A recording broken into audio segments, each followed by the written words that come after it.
The sun was just beginning to rise over the sleepy town of Cypress Falls, casting long shadows across the cracked sidewalks and dusty streets. A faint breeze rustled through the empty streets, as if the town was holding its breath for something that was about to happen. At the Cypress County Correctional Facility, the hum of the early morning shift was disturbed by the sound of a heavy door slamming open. David Marshall, a 30-year-old man with a face worn by years behind bars, stepped out into the world once more. His boots hit the concrete with a soft thud as he took his first steps into freedom. The smell of fresh air was different now, sharper, more intoxicating. It had been 10 long years since he'd been convicted for mocking his grandmother on the altar, an act that had shattered not only his family, but his own soul. His grandmother, a woman of deep faith, had never recovered from the public humiliation he had subjected her to. The scandal tore apart their church, their family, and David's life. He had been sentenced to 10 years in prison, a sentence that had taught him the hard way that words could be more dangerous than any weapon. He had been a kid then, reckless and self-absorbed. Now, as he stood outside the gates of the prison, he was a different man. At least, he hoped he was. The years behind bars had changed him, but would they change the world outside? Would it be enough for him to start anew, to find redemption? Or would the ghost of his past come rushing back, claiming him once more? David's release had been quiet, devoid of celebration. No one had come to greet him, no friends, no family. His parents were long gone, lost in the turmoil that followed his conviction. His grandma, who had once been the rock of their family, was now nothing more than a memory. He didn't expect anyone to welcome him with open arms, but a part of him had hoped for something, anything. But all he had now were the memories of a past he couldn't erase, in a future that was uncertain. With a deep breath, David stepped forward, his eyes scanning the unfamiliar world. The streets of Cypress Falls were the same, but they felt different, like they didn't belong to him anymore. He didn't know where to go, what to do. The only thing he knew was that he needed to get away from the prison. He needed to think, to clear his mind. The first stop would be his old apartment. Place where he had lived before his arrest was now nothing more than a forgotten relic of his past. He had nowhere else to go. It was the only place he could think of. David began to walk, his steps slow and deliberate. The world around him seemed distant, almost unreal. It wasn't the kind of freedom he had imagined. The streets were filled with people, yet he felt completely alone. He wondered if the years of isolation had made him incapable of fitting back into the world he had once known. The apartment building was just a few blocks away, but it felt like a lifetime. When he finally reached it, he stood in front of the door for several moments, staring at the faded numbers on the mailbox. This was it, his past, his old life. The door creaked open with a soft groan as he stepped inside. The familiar smell of stale air and dust filled his nostrils. It was exactly as he had left it, only now it felt like a mausoleum of everything he had lost. The walls were stained with the passage of time, the furniture covered in dust. Everything was still, frozen in place. David sat on the couch, staring at the empty room, his mind a whirlwind of thoughts. He thought of his grandma, her kind face and gentle voice. He thought of the altar, the day he had humiliated her in front of the congregation. It had been a joke to him then, a harmless prank. But now it was a burden he couldn't escape. The weight of that single moment had defined his entire life, and there was no escaping it. As he sat there lost in his thoughts, the reality of his situation began to set in. He was free, but in many ways he was still imprisoned. The walls of his past closed in around him, suffocating him, reminding him that no matter how far he ran, he could never outrun what he had done. The sound of a knock at the door snapped him out of his reverie. He hadn't been expecting anyone, and his heart skipped a beat as he wondered who it could be. He rose from the couch, his legs unsteady as he walked toward the door. When he opened it, he found a man standing there, tall and weathered, his face hardened by years of experience. The man's eyes were sharp, studying David with an intensity that made him uncomfortable. "David Marshall?" the man asked, his voice low and steady. David nodded, his throat dry. "Yeah, that's me. Can I help you?" The man extended his hand. Detective William Hayes, I need to talk to you. David's stomach dropped. It had only been a few hours since his release, and already the past was catching up with him. David stepped aside, allowing Detective Hayes to enter the apartment. His heart was pounding in his chest, a mixture of anxiety and confusion clouding his mind. He had barely begun to process the reality of his freedom when this man, a stranger, knocked on his door and dropped the bombshell of his presence.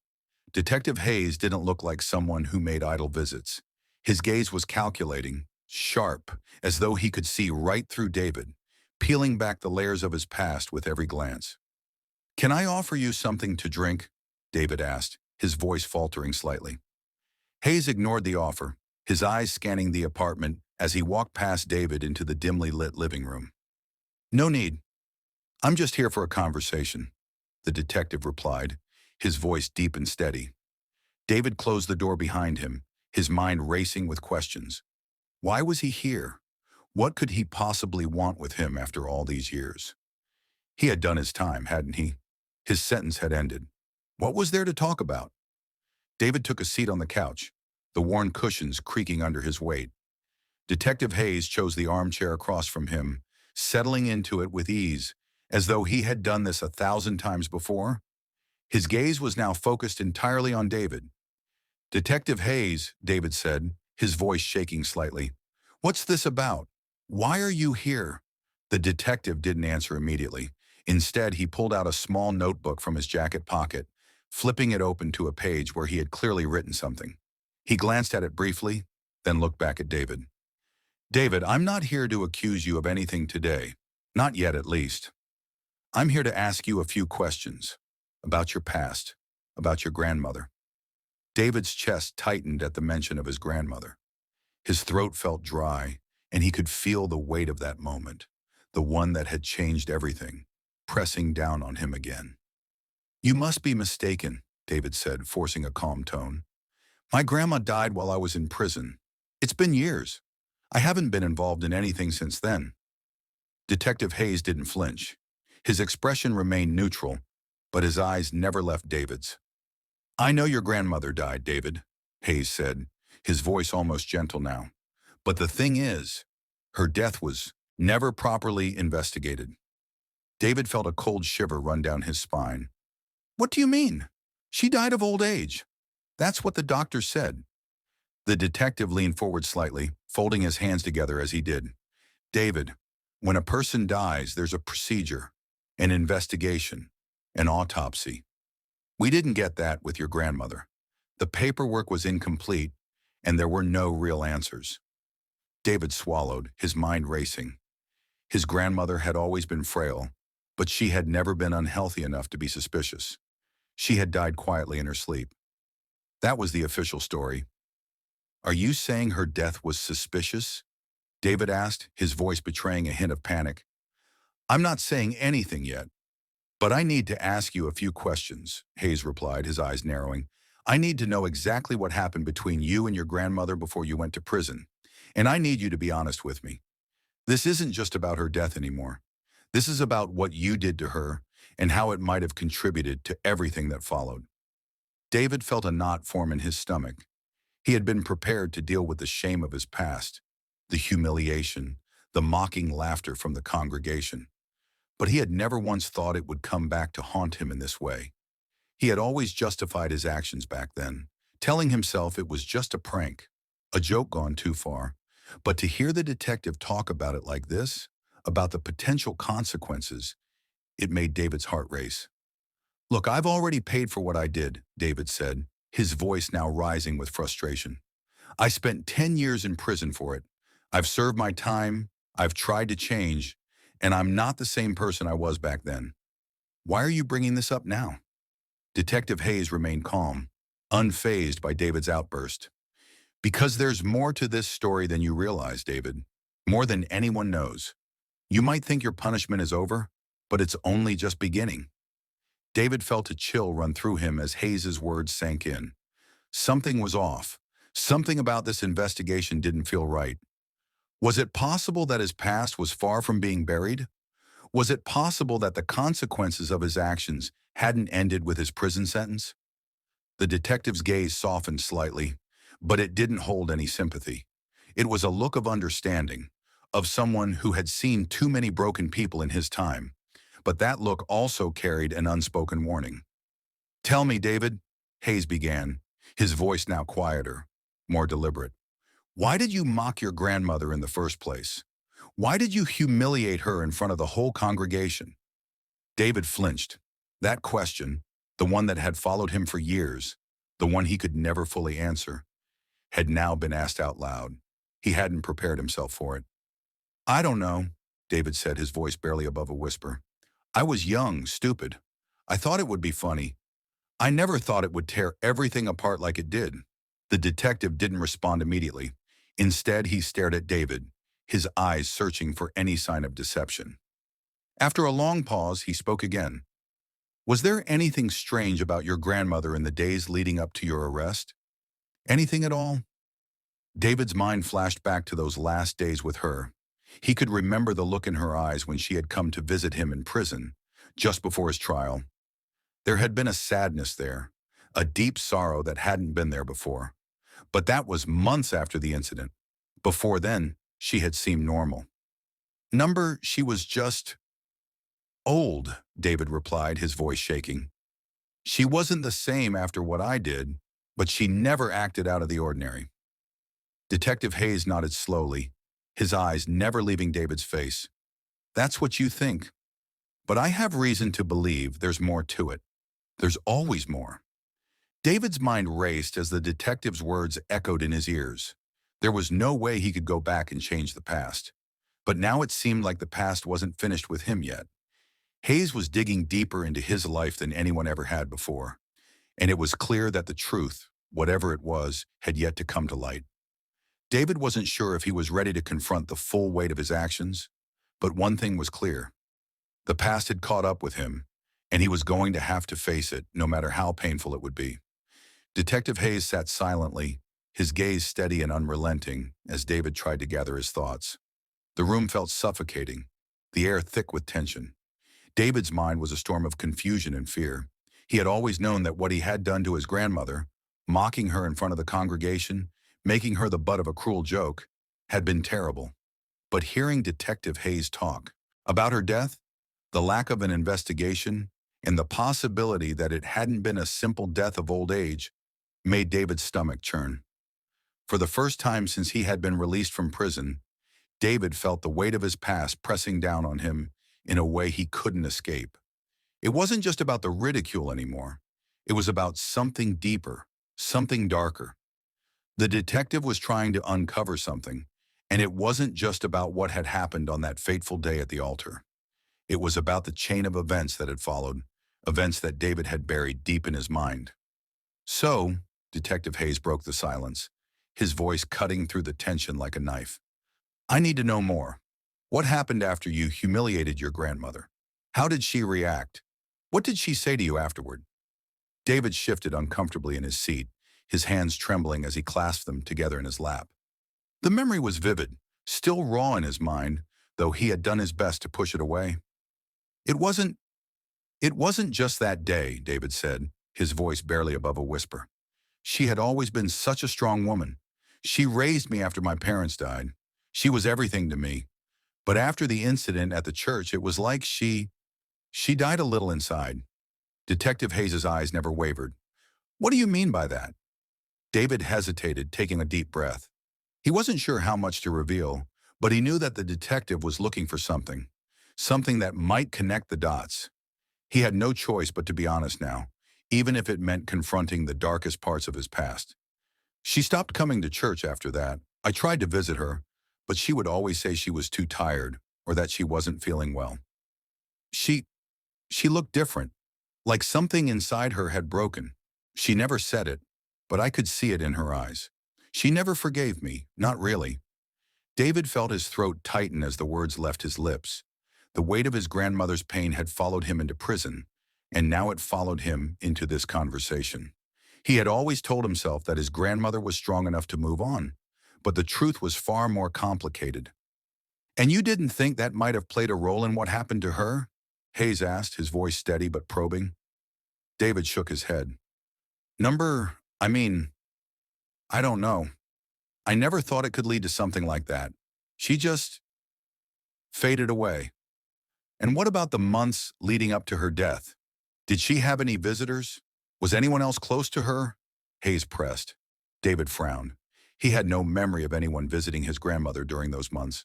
The few times he tried to reach out to her, she seemed more distant, more removed from him and everyone around her.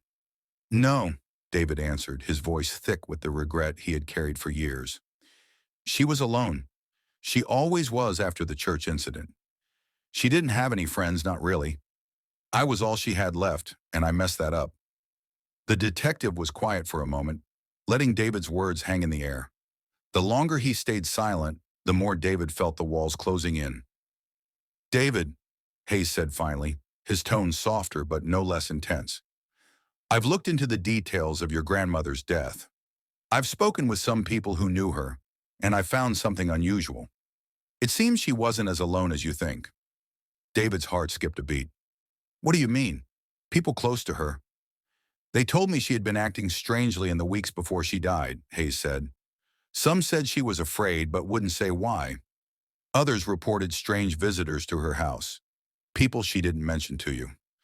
There was also a significant amount of money missing from her savings account after she passed. David's mind was spinning. He couldn't make sense of any of it. His grandmother had always been careful with her money, never spending frivolously, never wasting anything. She wouldn't have just given it away. Who were these visitors? David asked, his voice shaky. What are you saying?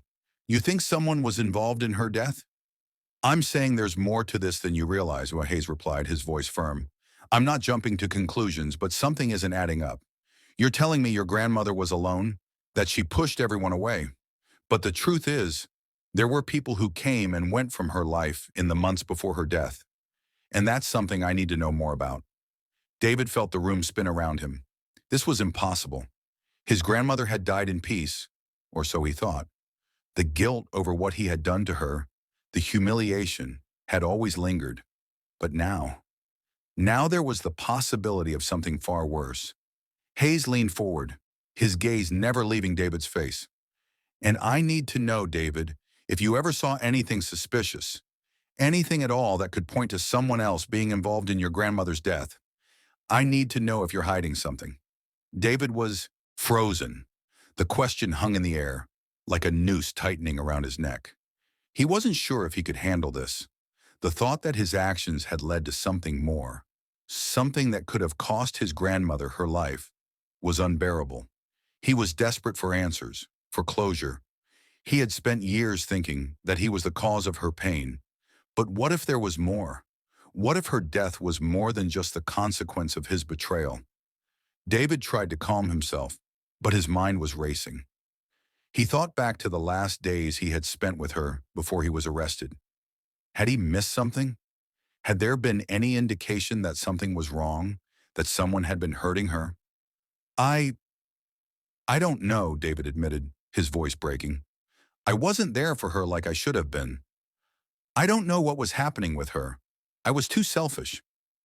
Hayes studied him carefully, his face impassive.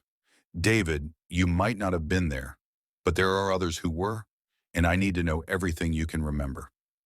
David closed his eyes, trying to piece together the fragments of memory. His mind kept returning to the strange visit his grandmother had received in the months before his arrest. But he couldn't recall anything specific, nothing that stood out. I can't remember, he whispered, feeling defeated. The detective didn't press him any further for the moment. Instead, he stood up, his movements deliberate and calm. Think about it, David. If you remember anything at all, let me know, Hayes said. Your grandmother may be gone, but the truth about her death hasn't been revealed. And if you're hiding something, anything, now's the time to come clean. David nodded silently as Hayes turned to leave, his footsteps echoing in the empty apartment.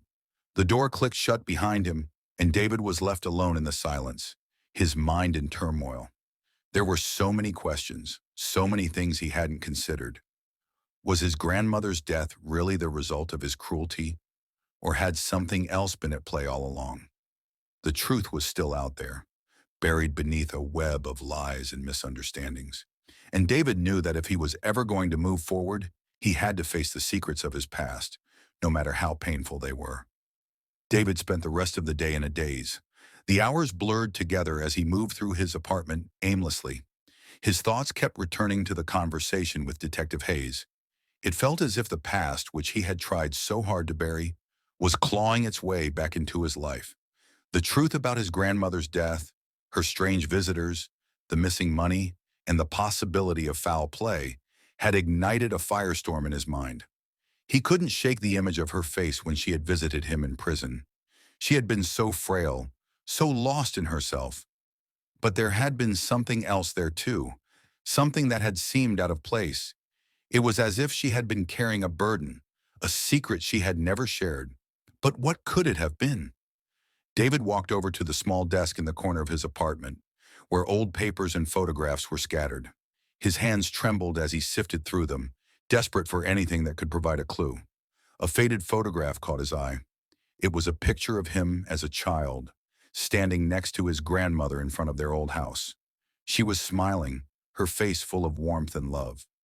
That was the woman he remembered, the one who had raised him after his parents died. But that woman was gone now, replaced by the shadow of someone who had never fully recovered from the public humiliation he had caused her. What had happened in those months leading up to her death? Had someone taken advantage of her? Was there something more to her passing than simple old age? A sudden knock on the door startled David, pulling him out of his thoughts. He hadn't expected anyone else.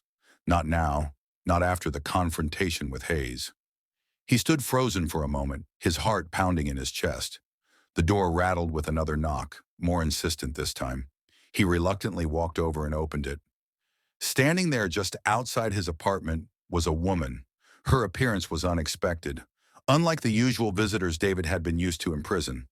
She looked to be in her early 40s, with short brown hair and sharp, intelligent eyes. She was wearing a long black coat, her posture straight, as though she was someone who was used to demanding attention. "Can I help you?" David asked, his voice still shaky from the earlier conversation with the detective. "I hope so," the woman replied, her tone flat but not unfriendly. "I'm Jane Foster. I'm a journalist. I'm doing a story about your grandmother, Ruth Marshall. May I come in?" David hesitated, his mind racing. The last thing he wanted was to relive the details of his grandmother's death. But something about the woman's presence felt urgent, compelling, and in some strange way, necessary. He stepped aside and allowed her into the apartment. "I understand this is probably the last thing you want to discuss right now," Jane began, sitting down on the couch without waiting for an invitation. "But I think we need to talk." David remained standing, his arms crossed in front of him as he regarded her cautiously. "I don't know what you've heard, but I don't have much to say about her death. I've told the police everything I know." "I'm sure you have," Jane replied, nodding. "But what I'm after is something that hasn't been uncovered in the official reports. Something that hasn't been discussed." David felt a chill run down his spine. "What are you talking about?" Jane pulled out a small notebook and opened it, flipping to a page filled with neatly written notes. "I've been speaking to some people who knew your grandmother in her later years. I'm not the first to look into her death, and I'm not the first to suspect something wasn't right. I've heard stories about people who visited her, people who were seen coming and going from her house in the weeks leading up to her death. People who weren't family." David's heart sank. Could there have been someone else? Someone who had taken advantage of his grandmother's vulnerability? Jane continued, her voice steady but growing more intense. "I've also spoken to a few people who were familiar with your grandmother's finances. There were withdrawals from her savings account. Large amounts made right before she died, and it doesn't appear that she made those withdrawals herself." David felt his breath catch in his throat. "What do you mean? Who else had access to her money?" "That's the thing, David," Jane said, her eyes narrowing slightly. "It's unclear, but there's one name that keeps coming up in my research, a name I think you might recognize." David's blood ran cold. "Who?" "Charles Grant," Jane said softly, watching David closely. The name hit David like a punch to the gut. Charles Grant. He hadn't thought about him in years, but as soon as Jane said it, memories flooded back. Charles was an old family friend, someone who had been close to his grandmother before the scandal tore everything apart. He had been a regular visitor at the house, always offering a helping hand. But after the incident at church, Charles had disappeared from their lives just like everyone else. David tried to process the name. Charles Grant? It didn't make sense. His grandmother had never mentioned him during the months leading up to her death, and he had certainly never seen him around. But something about the way Jane had said the name, it felt like a key, a piece of a puzzle he hadn't known was missing. "You don't believe it, do you?" Jane pressed, noticing the look of disbelief on David's face. "But there's something very strange about Charles's disappearance from your grandmother's life. He left town just before she died, and now there are reports of him having access to her accounts." David's mind raced. He had never trusted Charles, not completely, but he had never questioned him either, assuming that his grandmother, in her weakened state, had simply lost touch with everyone. Could Charles have been involved in something darker? Had he taken advantage of his grandmother's vulnerability, perhaps in a way that had ultimately led to her death? "I never thought," David muttered, his voice trailing off. "I never thought about him in that way." Jane leaned forward, her eyes fixed on David. "It's important, David. Your grandmother wasn't just a victim of old age. She was a victim of something much darker. Someone manipulated her, and if we want to know the truth about what happened to her, you need to think back. Did Charles ever do anything strange? Anything that might have raised a red flag?" David's mind flashed back to the days before his arrest. Charles had been around, yes, but he hadn't been the only one. There had been other people too, people who he hadn't paid much attention to at the time, but Charles had always been there, watching, waiting for his grandmother's trust. Could he have been biding his time, preparing to strike when Ruth was most vulnerable? David's eyes locked with Jane's, and he felt a surge of determination. He didn't know where this would lead, or what the truth was, but he had to know. For his grandmother, for his own peace, and for the life he was trying to rebuild, he had to uncover the secrets she had kept. "I don't know where to start," David said, his voice filled with resolve. "I'll help you," Jane said, "but we need to act quickly. The longer we wait, the more we risk losing the truth forever." David nodded. "I'm in. Let's find out what really happened to her." As Jane stood to leave, David's mind swirled with questions.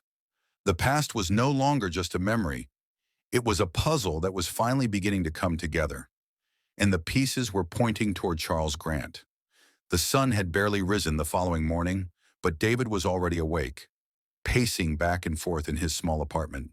His mind was racing, thoughts swirling in a chaotic storm. Everything he had known about his grandmother's death, everything he had believed to be true, was now in question. The name Charles Grant kept echoing in his mind, a shadow from the past that had somehow resurfaced in the present. Charles had been a fixture in his life when he was younger. David remembered the way his grandmother would light up whenever Charles visited. He was charming, charismatic, and always seemed to know how to make people feel comfortable. But after the incident at the church, Charles had disappeared from their lives as quietly as he had entered them. David had never questioned his absence, but now the detective's words and Jane's revelations had ignited something deep within him, a need to understand the truth, no matter how painful it might be. David looked at the clock on the wall. It was still early, but he couldn't sit still. He needed answers, and he needed them now. Without a clear plan, he grabbed his coat and headed out the door, determined to track down the one person who might hold the key to unraveling this tangled web of lies. The chill in the morning air hit him as soon as he stepped outside. He pulled his coat tighter around himself, his breath visible in the cold. He wasn't sure where to start, but he knew he had to go to the one place that might offer some answers: his grandmother's old house. Ruth Marshall's house was on a quiet street in a modest neighborhood just outside of the city. It was a two-story building, old but well-maintained. As a child, David had spent countless hours playing in the yard, climbing trees and running through the grass. It was the place where he had first learned the meaning of love and trust. It was the place that had shaped him into the person he had become, for better or worse. Now, standing in front of the house, David felt a wave of emotions crash over him. The memories of happier times, before the scandal, before prison, were still vivid in his mind. But now all those memories felt tainted. How much of it had been a lie? Had his grandmother been hiding something from him all along? Was Charles involved in her death? The questions seemed endless, and the weight of them pressed down on him. The house was empty now, the windows dark and lifeless. His grandmother had passed away, and the house had been sold shortly after her funeral. David had never been back since that day. He hadn't wanted to face the place where everything had changed, where his life had been altered in an instant. But now it felt like the only place that could provide the answers he so desperately needed. David took a deep breath and approached the front door. The lock had been changed, but the old brass doorknob still felt familiar under his hand. He turned it, surprised to find the door slightly ajar. His heart skipped a beat. He hadn't expected anyone to be inside, but the door opening so easily felt wrong. He hesitated for a moment, then stepped inside. The air inside the house was musty, as though it had been sealed off for years. Dust covered the furniture, the once bright colors now dulled with age. The scent of stale air and forgotten memories lingered in every corner. David moved slowly through the rooms, his steps cautious, his eyes scanning for anything out of the ordinary. There was nothing left in the house except for the faint echo of his grandmother's presence, a presence that seemed to haunt him now more than ever. He moved into the living room, where the old wooden bookshelf stood, filled with books and trinkets. His grandmother had always loved to read, and her collection had been one of her most treasured possessions. As David ran his fingers along the spines of the books, he paused when he noticed something on the top shelf, a small leather-bound journal. It was wedged between two other books, almost as if it had been intentionally hidden. His breath caught in his throat as he reached up and pulled it down. The journal was old, the leather worn and cracked, but it still held an aura of mystery. David opened it carefully, flipping through the pages. It was filled with neat handwriting, his grandmother's handwriting. He hadn't expected to find anything of interest, but as his eyes scanned the pages, his heart began to race. The entries weren't just about mundane details or day-to-day life. They were different. They were darker. And they spoke of someone David had never expected. The entries detailed his grandmother's life in the months leading up to her death, and they were filled with unease. She wrote about feeling watched, about strange phone calls in the middle of the night, and about the constant feeling that someone was lurking just out of sight. She mentioned Charles Grant several times, always in a way that suggested discomfort rather than fondness. It seemed as if she had been trying to distance herself from him, but something or someone kept drawing her back into his orbit. One entry stood out to David more than the others. March 15th. Charles came by today. He said he was just checking on me, but there's something in his eyes that feels off. I've been withdrawing money from my savings and I'm not sure why. It's like I'm being pulled in a direction I don't want to go. I told him I would stop, but he won't listen. I feel like I'm losing control of my own life. I don't know how much longer I can keep him at bay. David felt a chill run down his spine as he read the words. His grandmother had been aware of something. She had known that something was wrong with Charles, and yet she had been unable to escape him. The idea that Charles had been taking advantage of her, manipulating her for his own gain, made David's stomach turn. But what could he have been after? Was it just money, or had there been something more? David flipped through more pages, each one revealing more of his grandmother's growing fear. She spoke of a visit from Charles just days before her death, one that had left her shaken. Her last entry was from the day before she passed away. April 2nd. He's back. Charles came again. He asked for everything. I told him I had nothing left to give, but he didn't believe me. He said I owed him, that I couldn't escape my past. I'm scared, David. I don't know what he'll do next. I'm scared I'll never get away from him. David's hands trembled as he closed the journal. His heart was pounding in his chest. His grandmother had known she was in danger. She had known that Charles was threatening her, controlling her, and it seemed that the threat was much more than financial. It was a matter of survival. David felt a surge of anger build inside him. Charles had preyed on his grandmother's vulnerability, and he had left her to suffer alone. But why had he done it? What had he hoped to gain? And what had happened in those final moments of her life? Had she been killed to silence her? Or had her death been the unfortunate consequence of years of manipulation? David couldn't answer those questions yet, but one thing was certain. Charles Grant was at the center of it all, and he needed to be found. The journal was the key, but it was only the beginning. He needed more. He needed to track down Charles and get the truth. The detective was right. There was more to this story than he could have ever imagined, and he wasn't going to stop until he had all the answers. David couldn't sit still. His mind was on fire, swirling with new revelations, fragments of memories, and the haunting words of his grandmother's journal. The house he had grown up in, the place that had once felt like home, now felt like a tomb, one filled with more questions than answers. His grandmother, Ruth Marshall, had been desperate in her final days. She had known something was wrong, but she hadn't been able to stop it. Charles Grant had been a central figure in her life, and now it was clear he was connected to her death in a way David had never imagined. His fingers gripped the edges of the journal as he sat at the small kitchen table, his thoughts racing.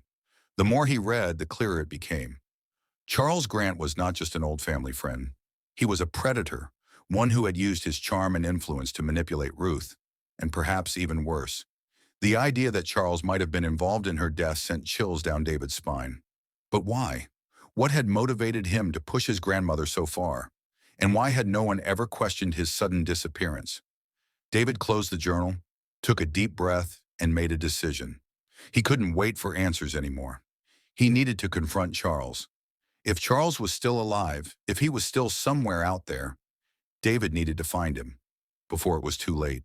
The detective had already pointed him in this direction, and now with the journal in hand, David felt like he was finally starting to piece things together. He wasn't sure where to start, but he knew the first step was to find out where Charles had gone after leaving Ruth's life behind. David had no idea where Charles might be, but he was determined to track him down. He had no choice. After a few calls, David learned that Charles had lived in the same town for years before suddenly disappearing after Ruth's death. He had been involved in various businesses, none of which had seemed particularly notable until Ruth's passing. A few quick online searches didn't yield much. Charles Grant had always been the type to keep his life under the radar, a man who didn't leave a trail. But David had to start somewhere. He decided to visit the town where his grandmother had lived, where Charles had been a frequent visitor. Ruth's house had sold quickly after her funeral, but David still had connections in the town, people who might know something. He gathered his things, the journal tucked safely in his bag, and headed out the door. The drive was long, and the early morning fog seemed to follow him, thick and heavy, as if it too was trying to swallow the past whole. As he made his way through the familiar streets of his childhood, everything seemed smaller now. The houses that once seemed grand were now just old structures, each one reminding him of something lost. But it wasn't the nostalgia that pushed him forward. It was the need for the truth.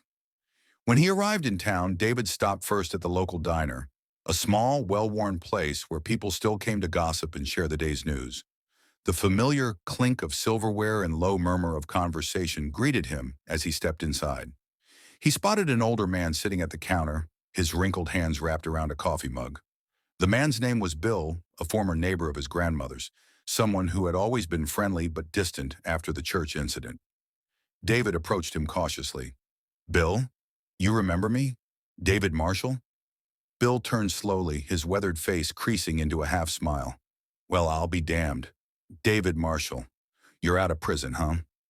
David nodded. "Yeah, I'm out. Listen, I'm looking for some information about an old friend of my grandmother's. Charles Grant. Do you remember him?" Bill's smile faded instantly, replaced by a look of discomfort. He took a long sip of his coffee, his eyes darting to the side as if trying to decide how much to reveal. "Charles Grant, huh?" Bill said quietly. "Yeah, I remember him. He was around here a lot back in the day. Nice guy, smooth talker. Always had something to say. Always seemed to know the right people. But, I don't know if you'd want to track him down, kid. After Ruth, after she died, he vanished, left without a trace." David felt a knot tighten in his stomach. "You don't know where he went?" Bill shook his head. "I don't. But I heard rumors, People talk. Charles was involved in some stuff. Business deals, shady things. And once Ruth died, People started asking questions. Charles was around, but not for long. Shady things? David asked, leaning forward. What kind of things? Bill hesitated, his eyes flicking around the diner, as though making sure no one else was listening. I don't know the details, but people say he owed money to the wrong people. That's why he left so quickly after Ruth passed. One day he was here, the next he was gone, and no one's seen him since. David's mind raced. This was it. This was the first concrete lead he had on Charles. It wasn't much, but it was a start. Do you know where he might have gone? Any place he might have gone to lay low? Bill paused for a moment, then nodded slowly. Well, I did hear something. A few weeks before he left, he was talking about heading to a town out west, a place called Westbrook. It's not far from here, maybe a 2-hour drive. People said he was trying to lay low, hide from whoever he was running from. David's heart pounded. Westbrook. It was a small town, not far from where he was now. Could it really be that simple? Charles had been trying to escape something, and that something had followed him to Ruth's doorstep. David pushed his chair back. Thanks, Bill. You've been a big help. Bill gave a small nod but didn't say anything more. David left the diner, his mind already on the road ahead. Westbrook. He didn't know what he would find there, but it was the only lead he had. If Charles was hiding there, it was time to track him down and confront him. It was time to find out the truth. The drive to Westbrook felt like a blur, the landscape rushing past him in a haze. He thought about what he might say to Charles, what kind of confrontation he would face. But the more he thought about it, the more he realized that this wasn't just about confronting Charles. This was about justice for Ruth, his grandmother, the woman he had failed, the woman he had wronged.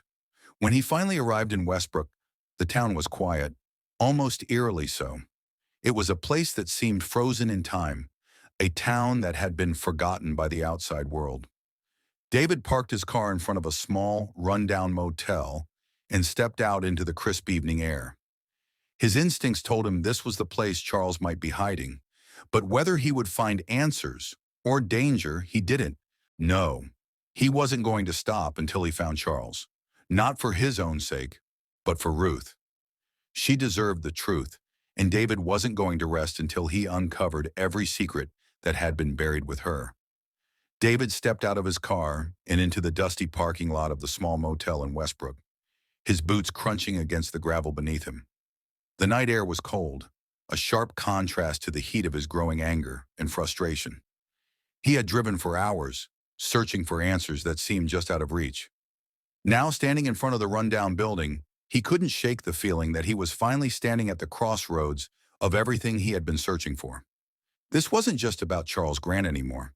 It was about his grandmother, Ruth, the woman who had raised him, who had loved him unconditionally, and who had died in a way that didn't make sense. The more he uncovered, the more he realized how much he didn't know, how much Ruth had been hiding from him, perhaps because she feared what would happen if he found out the truth about Charles, the truth about the money, and the truth about the betrayal that had ultimately led to her death. He didn't have time for second thoughts. He couldn't afford them. Ruth deserved justice, and if that meant confronting Charles Grant face to face, then that was exactly what he would do. David approached the motel's office, a small, dimly lit room with a flickering neon sign above it.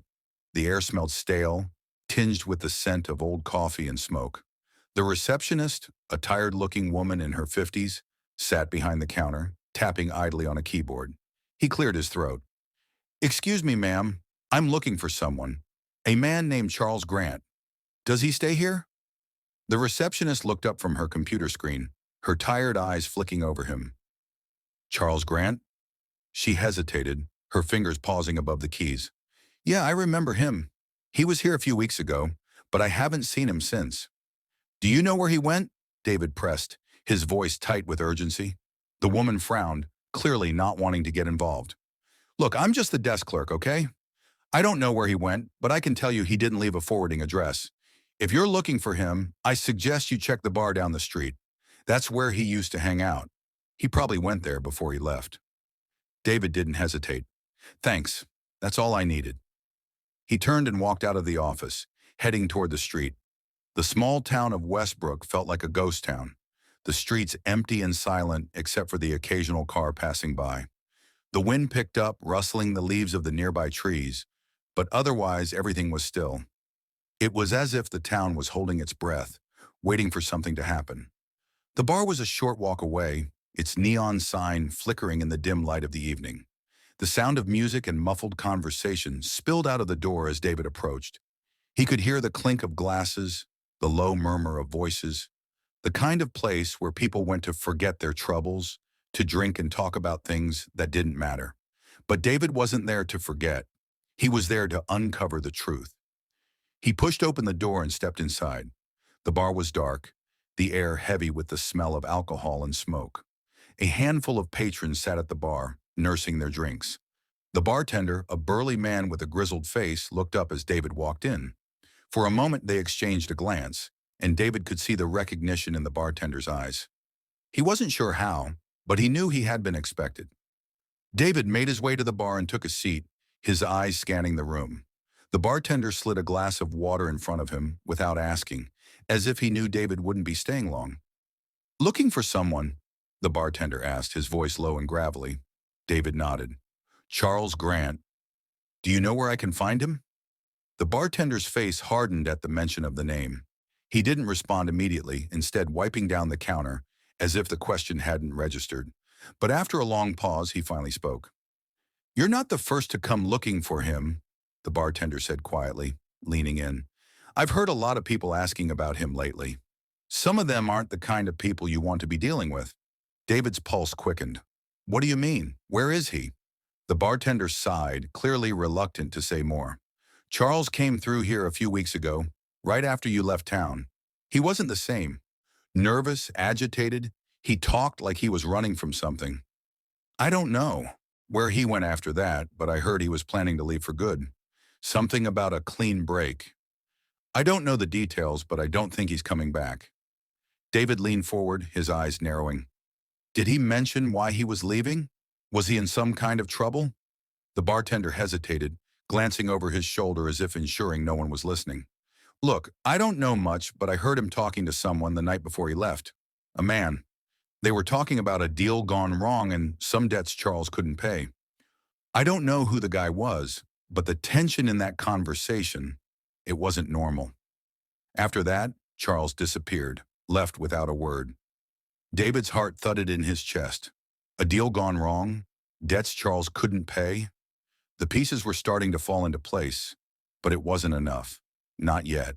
He needed to find Charles and get the truth out of him, whatever it took. "Thanks," David said, standing up. He left a few bills on the counter and turned to leave, his mind racing. As he walked out into the cold night air, he felt the weight of the situation bearing down on him. He wasn't just looking for answers anymore. He was looking for closure, for justice. Ruth deserved that much. He didn't know where Charles was, but he knew this wasn't over. David had learned enough to know that Charles Grant was hiding something, something dark and dangerous, and he was determined to get to the bottom of it. The night felt endless as David made his way back to his car. His mind churned with thoughts of his grandmother, of the betrayal she had suffered, of the man who had taken advantage of her. Ruth had been right to be afraid. Charles Grant had used his charm to manipulate her, to make her believe that she owed him something. And when she had tried to distance herself from him, when she had tried to fight back, he had silenced her. David couldn't let that happen. Not anymore. As he started the car and drove down the dark road, he knew that the confrontation with Charles was inevitable. It was just a matter of time. But when it came, David would be ready. He would make sure Ruth's death wasn't in vain. He would make sure Charles Grant paid for what he had done,